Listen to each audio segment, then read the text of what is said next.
It's World War II, in between World War II and World War I. A little nun named Faustina. She's starting to receive voices from God. God's beginning to talk to her about his mercy. And he's saying, my daughter, I want you to tell the world, to write down your diary about my mercy. Because the world does not know about my mercy. Tell the greatest sinner that he has the greatest right to my mercy. Tell those who are in despair, those who see their misery, to trust in me. Those who are trying to sanctify themselves, many of you here are trying to become saints. He said, tell those people especially to trust in my mercy. It's because through my mercy will you be sanctified. Through my mercy will you be perfected. Not through your own grinding and trying your best, but by trusting that his mercy will transform you. Because by trusting in his mercy, he'll be able to take the darkest, evil, nasty soul. Some of you nasty. He'll take that and make it the greatest saint. He'll take your greatest misery and make it your message. He'll take your pain and make it your praise. Oh, God's so good. And so he's beginning to tell this nun stuff like that, but in my own words. He's telling her, hey, share that with the world. The world doesn't know. And she's like, all right, well, I'm a nun. I can't leave. I'm in a convent. So she starts telling her confessor. And his name is Michael Sopoko. Oh, here. Michael Sopoko. And he's listening to this, and he's like, I don't know. She might be crazy. It might be in her head. It might be the devil. I don't know. But after a while of listening to this uneducated nun, who became a nun when she was just a teenager, even like high school. When you guys started high school, that's when she became a nun. When she started the process of becoming a nun. Blessed Sopoko was like, you know what? She's saying things that even the highest theologians haven't written about God's mercy. She's very smart for being someone that's uneducated. And then he started experiencing graces. St. Faustina would tell him things about himself and be like, how did she know that? So that stuff started happening, and then he realized, you know what, this is authentic. I'm going to devote my life to spreading the message of mercy. In order to help with this, God started giving Sister Faustina certain things to help spread this message of mercy. And one of them was this image of mercy. The image of Divine Mercy, which you might see in a lot of you may see in different churches, but you don't know the history of it. You may not even know that it came from a vision that St. Faustina had.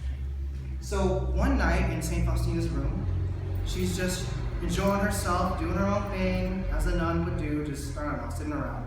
Because they don't have to take it. And suddenly, bam, Jesus comes in.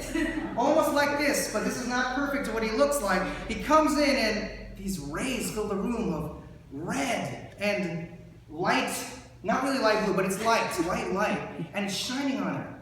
And he says to her, tell someone to paint an image of what you're seeing.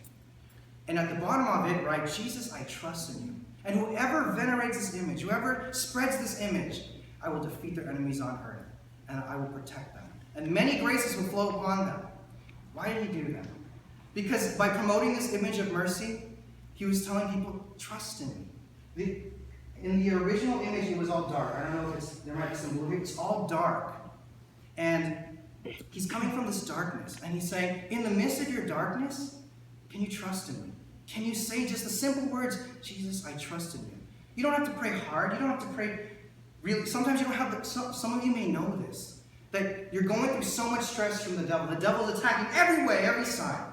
And your brain's telling you, you got to doubt, you got to give up.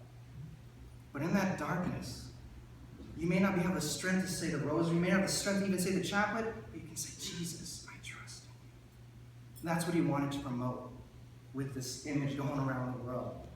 Eventually, St. Faustina died in 1938, October 5th. But before she died, she said to her confessor, my mission will not come to an end upon death. I will draw aside for you the veil of heaven to convince you about God's mercy. So she passes away, and now she's praying from heaven. And Blessed Sopoko is by himself. He's like, all right, gotta share them. He's trying to share this message, but he's being ridiculed because people think he's crazy for promoting this person that's not a saint yet, for preaching this message of mercy. And all these other devotions are coming with it, this chaplet of mercy. And what is this? The bishop's like, I don't know, he's going crazy. These deacons are like, I don't know, priests. And eventually it got really bad.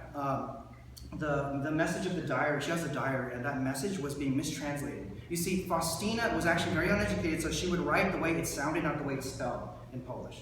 So it was being passed on, and it went to the Vatican in a very unedited way, mistranslated, and it almost sounded like it was talking about her mercy and her heart. So the Vatican was like, ban it. So they banned the diary, and Blessed Sopoco was so sad because that was his life's work. For 20 years, the diary was banned.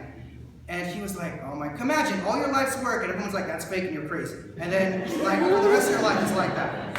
All right? Well, it was like that for the rest of his life. The rest of his life. Even until he died. The diary was banned, the messages that the devotions were closed down. They're like, don't promote it. She's crazy. You're crazy. Don't do it. But in that, he said, he remembered a prophetic word that Faustina gave her. And she said this to him before she died. Once as it was, no, she wrote this in her diary, but it was talking about this. Once as I was talking with my spiritual director, Blessed Sopoco, I had an interior vision, quicker than lightning, of his soul in great suffering, in such agony that God touches very few souls. The suffering arises from this work of mercy. There will come a time when this work, which God is demanding very much, will be as though utterly undone, destroyed. And then God will act with great power, which will give evidence of its truth and authenticity. It will be a new splendor for the church, and although it has been dormant for a long time, it will rise again. God's infinite mercy, no one can deny. He desires everyone to come to know him before he comes as the just judge. He wants souls to know him first as the King of mercy. When this triumph of this message of divine mercy comes to pass, after this dark trial, Blessed Sopoco and I will already have entered the new life. Basically, they'd already be dead. But before he passes away, his soul will be suffering and deal with much bitterness from the sight of his destruction of his efforts promoting this message of mercy. And it was true. Till the day he died, it was completely undone.